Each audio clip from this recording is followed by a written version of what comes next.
Welcome to Take a Wander with Shebs. Now my guest today is Megan Chapa. Megan is one of the very first travel radio podcasters. During this discussion, she talked to me about some of her best practices and also spoke to me about what it takes to become a successful podcaster. All that and much more in my discussion with Megan Chapa. So let's take a look. Hi Megan, thank you very much for coming on. I really appreciate your time. How are you? I'm very good. Thank you very much for asking and for having me. It's a pleasure. Just before we go into your life, really, just explain a little bit about yourself.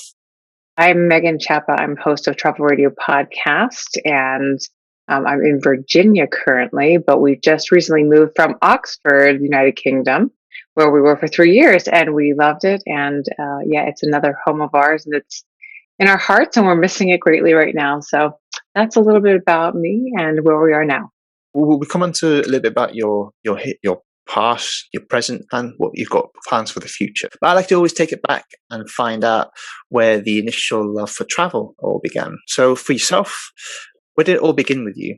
I mean, we're a family of explorers. My parents, I was raised in the Girl Scouts and the Boy Scouts, which I don't know if you have those exact things in the UK, but we did a lot of camping and exploring and spelunking and those sort of activities as children, and backpacking, extensive backpacking throughout the United States, the Appalachian Trail, and then New Mexico, Colorado, all these places where we have these wonderful mountain ranges. So that's kind of where it started. And it was out of wanting to explore, but also then because, my family, I'm one of 5. And so you finally get space when you're out in nature. And also you can't take, when you have 5 children, it's quite difficult to book a cruise or any of those sort of things. You need to book 3 cabins or whatever. So we weren't that family, probably out of cost, necessity, but we were always exploring. And Pennsylvania, where I was raised, is a wonderful place to do that. So there you go. That's how it started. So I had a guest from Pennsylvania, and she told me that traveling wasn't really what people do around that area that she was from. She was saying there was a lot of Amish around, so so to travel, it wasn't really on the agenda. A lot of people don't even have passports, she told me. But did you get any questionings like that when you were growing up, actually, in school, when you were doing a bit of traveling? So actually, I went to college in the center of the state, which is where the Amish, and we have also a large Mennonite population. And then actually the college I went to was Brethren in Christ, which is another kind of, that kind of style of living, but that's not the way the university was. We weren't like in horses and buggies and whatnot. But those communities are, that's kind of, I wouldn't say it's a tenet of the community, but it wouldn't surprise me that they don't have passports or that they don't, want to travel, because they're very, not like inward looking, but they're very much like community centered in the sense that you're around because you're part of the community, you're helping the community. Things are very much planned in the community. Just because that's like a little bit of like insular living, because of the tenets of their faith and how they operate. And so it doesn't surprise me that way, but Pennsylvania is huge. I don't want to say it's like the size of England, but it's right, not the size of the UK, but we have one state that's the size of. So then on both sides, you have Pittsburgh on the west and you have Philadelphia on the east, which are very large cities. And then we have other small cities pocketed around where we have airports and things like that. And then there's actually a train system that goes right through the middle. So I think it depends on where you're at and what you're exposed to. And there's really so much to do in the United States that a lot of people don't maybe find the need to travel internationally.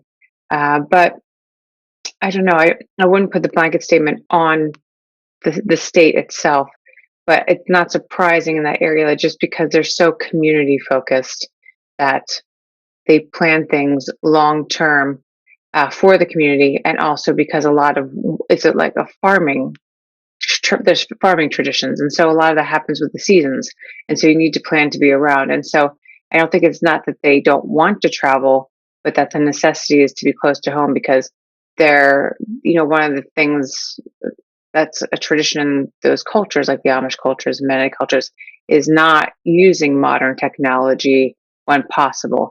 And so they're working with the sunlight. They're not necessarily using, electrical things or that sort of nature. So things, you work with the seasons. And so if you're traveling, if you're, leaving the farm, essentially, you're losing time that you need for, either growing your crops, harvesting, working with your animals. And so I don't think it's necessarily that they don't want to, but it just might be, a luxury of time that they don't have because they're living in very much a farming community. How did it all begin with you with the podcast then? Yeah, so the career that made sense with my constant moving was to get into travel planning to kind of, essentially get paid for the work I was already doing, planning friends and family's trips. And that was great. And then we moved to Colorado, which my husband was teaching at the Air Force Academy. And it's just a beautiful setting. If you ever get a chance to go to Colorado Springs, you can tour the Air Force Academy. It's wonderful. It's right at the base of the mountains. And so we lived there. And then he got he got this scholarship to Oxford. And I knew that we were going to move. And my clients who are and were wonderful wanted to continue the relationship. And they said, doesn't matter the time zone. The internet's great. We can make this work, which hypothetically does work. But when my kids get out of school and then are hungry or want to play with a friend or whatever it is in Oxford, now it's time to go to bed. That's when California is getting up and moving and into their day. And so as gracious as my clients were, I had anticipated, and it turned out to be true, that it just wasn't really, it wasn't easy is probably the nicest way to put it, and not fair to my children. And so the only way, money is great, but it's not worth ignoring my children. And when I was in Colorado, I started the podcast and decided to keep it going in England as my way to stay connected with the travel industry. So originally the podcast started because I would be at parties telling people about these amazing trips and itineraries friends of mine were planning, or like really wild themed cruises, because you can do just about anything on a cruise ship. It's crazy. We can talk about some of those things another time. But I wanted to just keep it. When I'd be at these parties, people would say, if I had known that type of travel existed, I wouldn't have done my last vacation. We did no planning. We just went there and showed up, and we really wasted a lot of time. And so I'd point them to a person that specialized in whatever it was. And, they would have a better experience next time. And so I said, I'm just going to record all these things that my friends are doing and you put it out there as a resource. And largely because I wanted to learn while I was working. But there was some YouTube out there, right? There was YouTube, and there was other sites and, National Geographic videos, of course, things like that. But there wasn't just an audio piece that I could listen to. And there's a lot of webinars, like travel professionals, travel agents are just inundated with webinars. And it's facts and figures, and it's pretty darn boring. And it's not at all why people got into the travel profession. It's not at all why people love travel. Like there's no narrative or story or any of that sort of thing involved. It's facts, figures, reputable suppliers, whatever. And I wanted something other than that. And so because I couldn't find it, I created it. And then with the tax structure in the UK and the US, it was a little unclear about the taxing, and having consulted about 5 attorneys in the States, they're like, we're not quite sure how to handle this because of residency, blah, blah, blah. So I said, I'm just not going to work. I'm just going to continue the podcast. It'll just be something that's mine. And yeah, I'm not going to get paid for it, but it's mine. It's fun. I like it. I get to talk to interesting people. I'm going to keep it going. And so that's why it's going right now, is because it's mine and I like it. I get to meet interesting people like you.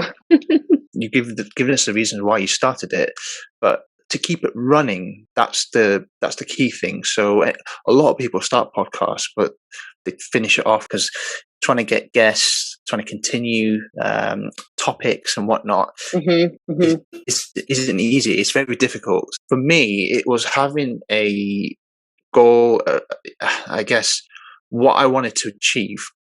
I think that's the most important thing. So there has to be a why. Is there a long-term goal with the podcast? Sure. I mean, definitely at first I kept it I started to tell my friends stories and have a resource out there that's just not available and something interesting that wasn't being produced. And then I kept it going to stay connected. And then at some point I just was like, I don't know why I'm doing this, Joe, because what happens with my podcast is that I basically create really interesting marketing pieces for people, and then they get all the feedback, or they make a sale off of it, or whatever happens, and they'll write back to me like, "Hey, we had great response. Thanks for having us." But it can be kind of isolating or isolated and lonely, because a lot of times you don't, like, you can see all the downloads happening, but you don't necessarily hear from people. And so to have audience engagement with the podcast is a real tricky thing that I don't think I've mastered, but I do have, probably, I don't know, 50 people I reliably hear from. But I kept it going because, a lot of my life is about my husband's life, which I'm very thankful for. And I really love the US Air Force. Um, but it's just something that I could keep that was mine. And I wanted to keep it going because it's something that I created. And I can see this track record of like 4 years of all these people and all these new friends that I have. And yeah, so that's what it is currently. It's mine. But in the future, what I would like to do is, um, like, there are people who deserve a voice in the world and deserve a voice in tourism, but don't know how to have a US audience, don't have the huge advertising budgets. And so I would like to be able to give some of those people a voice. I would like to be able to, and that's a tricky process because you can't just, the hopes is that there's a business transaction, right? Like, you raise one of these people up and then somebody books a tour with them or hires them for whatever purpose, but they have to be reputable. They have to be safe. They actually have, like, you can't show up after having paid how much money and then have no one be there. Or however the situation happens. And so I'd like to give voice to people who, I don't want to be the judge here, but people who should have a voice, and people who maybe aren't in the travel industry, but they're tangent and really can offer something to it. So for example, I did an episode with Nigel Hetherington. Nigel runs Past Preservers, pastpreservers.com. And he actually wrote the UNESCO World Heritage Preservation Plan for the Valley of the Kings. Now, he's not in tourism, but he made the plan that we all operate by. And so he has something relevant to say. And so I'd like to bring voices into the tourism sector that aren't just people who are, we'll get into this, I'm sure, but influencers or people who have traveled to 140 countries, or all, if you're saying 200 or 198 or whatever the country count is at the time, and all 50 states. Like, that's not necessarily expertise for me. There's other ways of bringing in experts and people with a voice of authority other than tourism boards and things of that nature. I think there's just, I want to say, like, the goal is unconventional travel education and elevating voices that may not have the opportunity to otherwise. Yeah, that's not really going to write out fluently into an elevator pitch, but that's the goal. And then hopefully, add to the Chapa family bottom line at some point. But yeah, so that's the goal. And I minorly succeeding at that. Hopefully it will grow. Right now during the pandemic, you're an example of this, and this is not to knock you, but the number of podcasts that have launched during this time is astounding. Mm-hmm. I mean, when I launched, there was like 3 of us. I mean, Rick Steves didn't even have a podcast yet. And and now, I mean, it's crazy. So I foresee when these travelers that want to conquer every country get up and going again, they're not going to, because as you know, this takes time, this takes effort, and they're not going to want to mess with it anymore.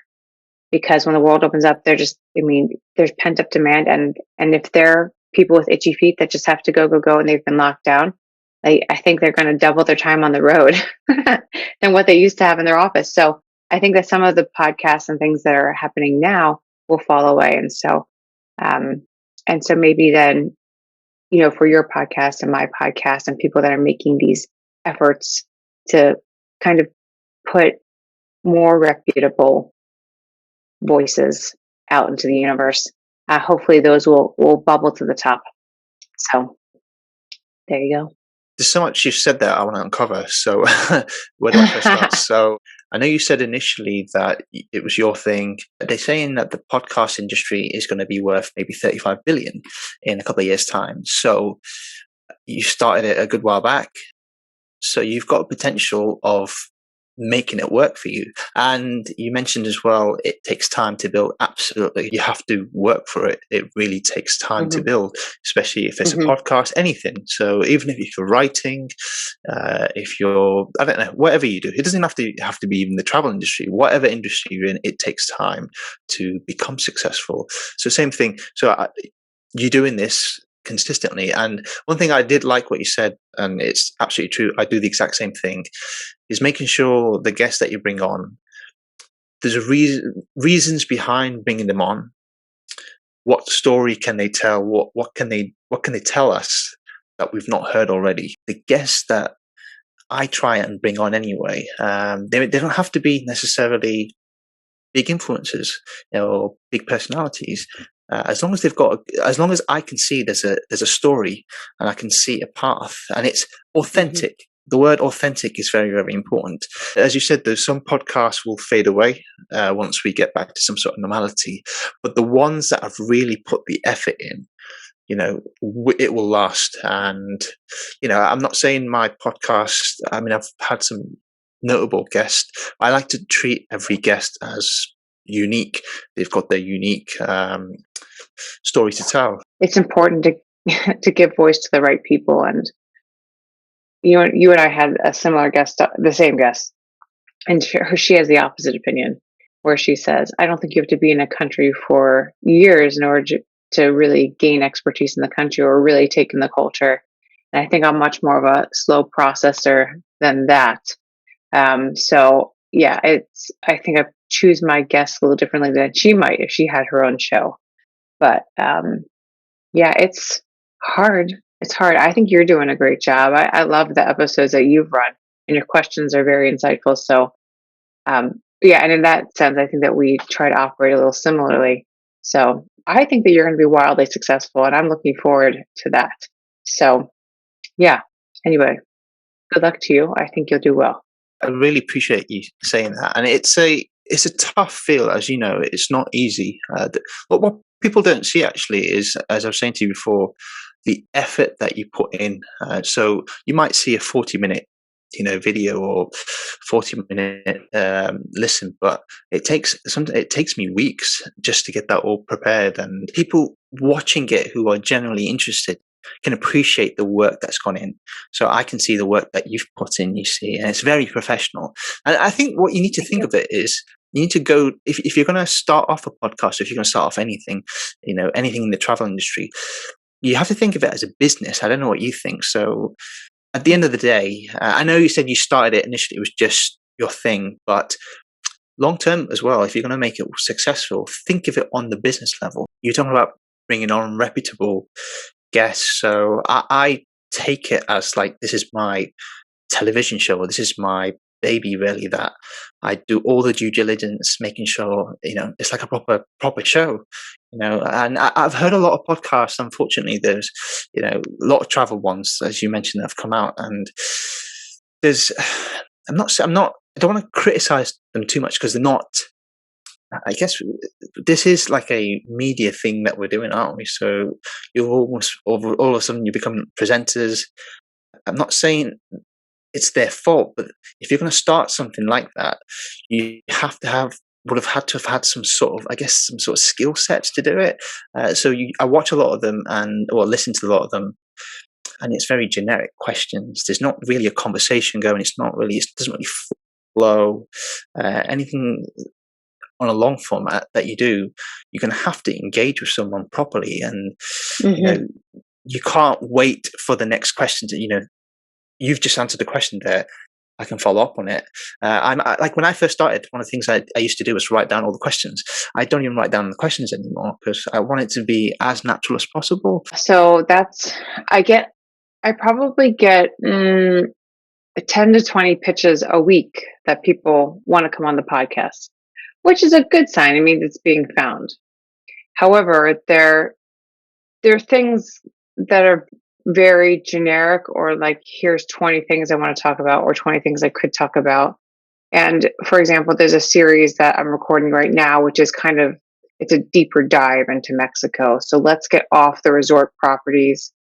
Mexico, our southern buddy down there, is really rich in heritage and culture.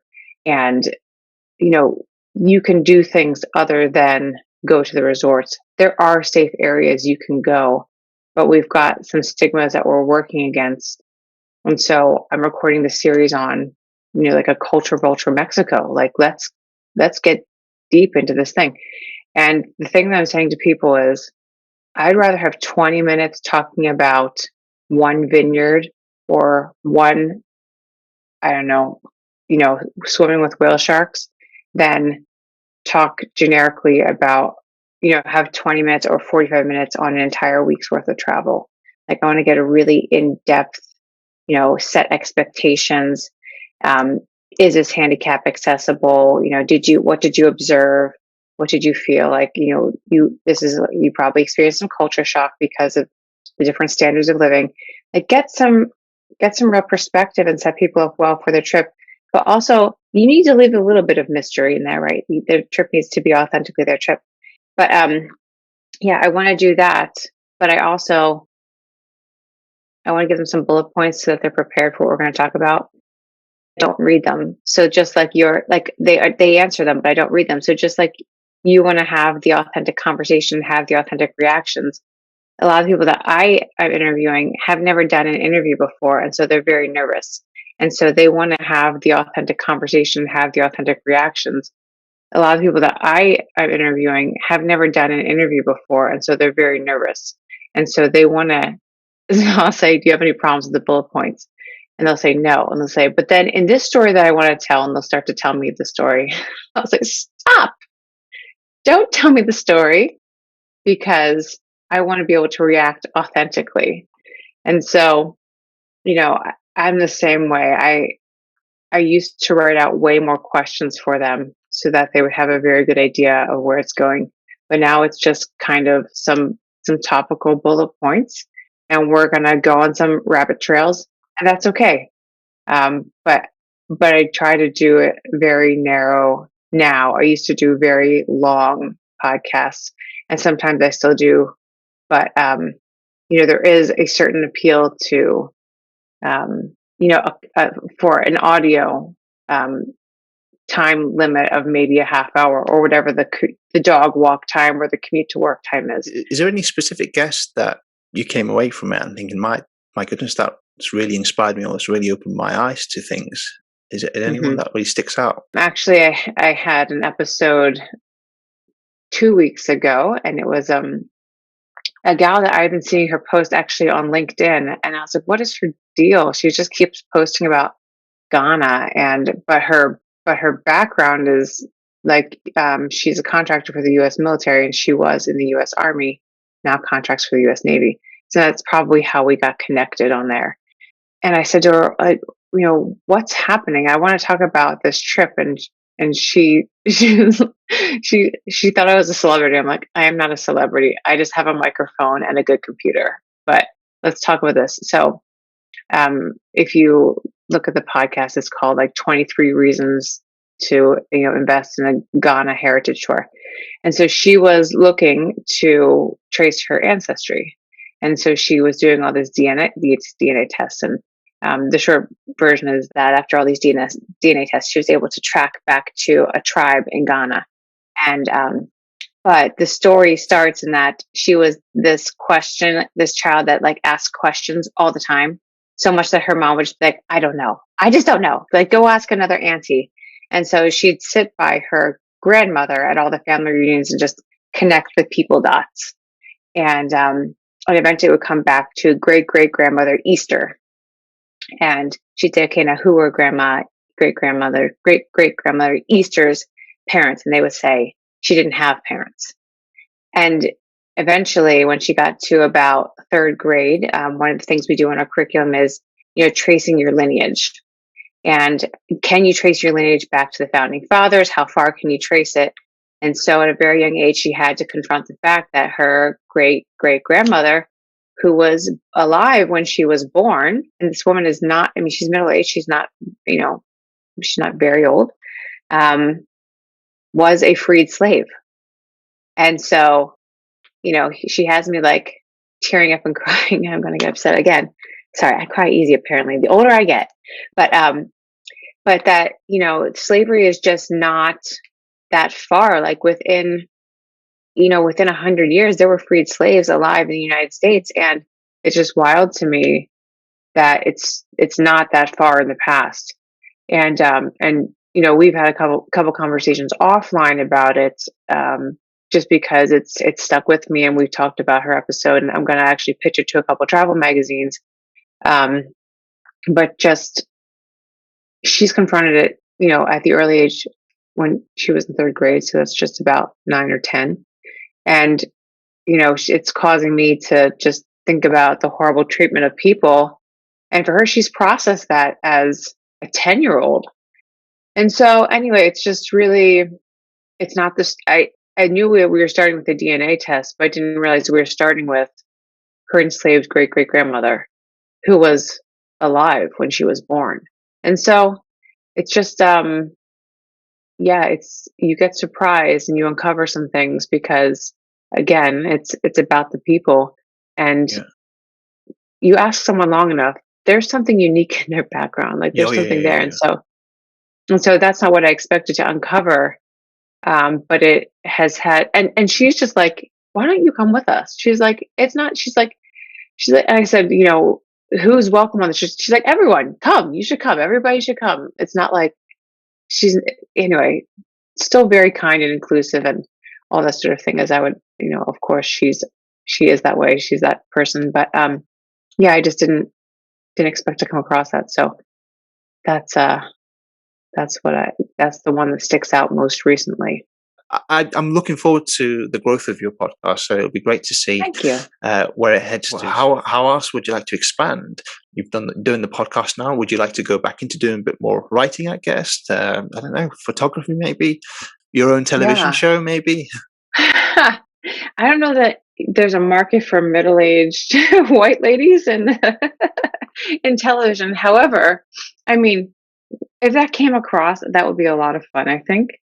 But whatever happens in the future has to be good for the Chapa family, right? It can't, like, from watching some of your segments with your different guests, there is a loneliness in working in travel. Yes. And I'm not willing to do that. And so for that reason, I am not a candidate for a lot of people. However, I enjoy travel writers. I enjoy their stories, but I enjoy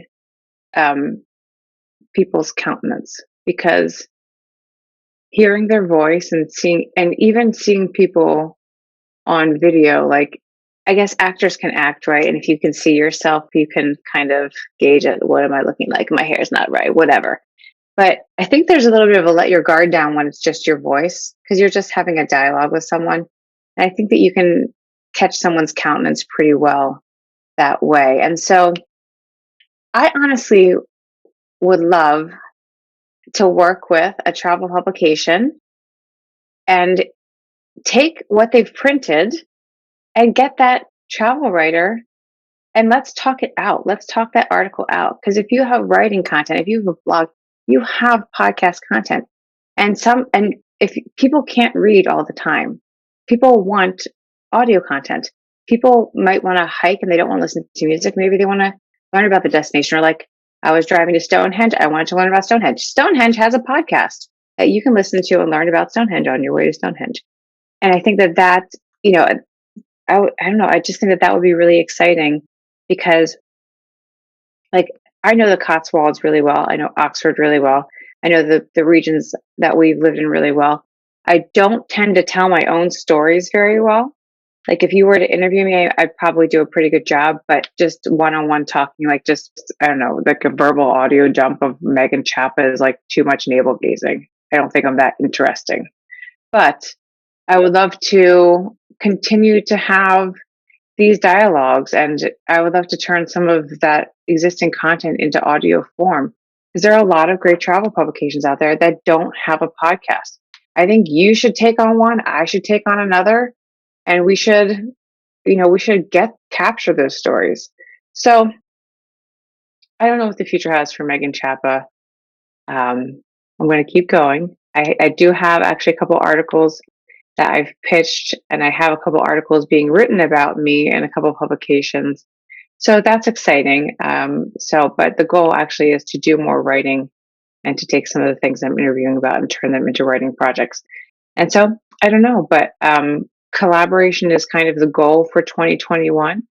But it's just a bizarre year. The kids are just finally back in school, and then the school year is ending like June 1st. And so then we're going to have a whole summer of adventures together in Virginia, learning our new area. But so I don't know what's going to happen. It has to work in the kids' schedule, because I'm not willing to be a solo traveler. And I mean, part of the fun of my style of travel is experiencing it with my children, and specifically my husband. We have a bank of inside jokes now that apply almost anywhere in the world that we are. And so we can just see something and communicate the sentiment of something by like a little inside joke or something.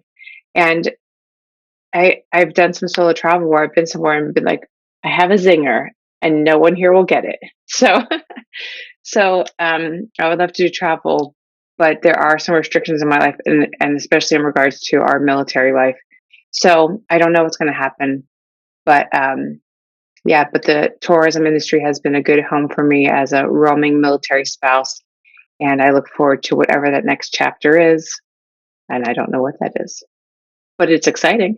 It's the exciting thing, isn't it? And you mentioned one thing, actually, collaborating is so important. I've noticed prior to that I wasn't collaborating as much, so that will be really key, because it's also the recommendation. So you collaborate with someone, they'll recommend you, and you're building that pool. I think networking is, all industries will say networking is really important. Honestly, there should be like a Shebs and Megan show. Shebs and Megs and Shebs. I quite like that, actually. We got to work on a better name. That's not going to work. But I mean, I like Shebs, but Megs, I don't know. Although everyone's always called me Megs my whole life. Okay. Maybe it's because there's more than one personality rolling around in here. It's like more than one Megan. I don't know. I'll tell you what, it's a good place to leave it. Really enjoyed talking to you, Megan. Hopefully you've enjoyed talking to me as well. So I'll leave it at that. I thank you very much for your time. I'll speak to you very soon. Yes, wonderful. I'm very thankful to be on your show. It's good to talk to you as always. A wonderful discussion. It was fabulous having Megan on the show. If you'd like to connect with her or listen to her show, the details are all on your screen now. That's it for Take a Wander with Shebs. Hope to see you all very soon. Until next time, bye for now.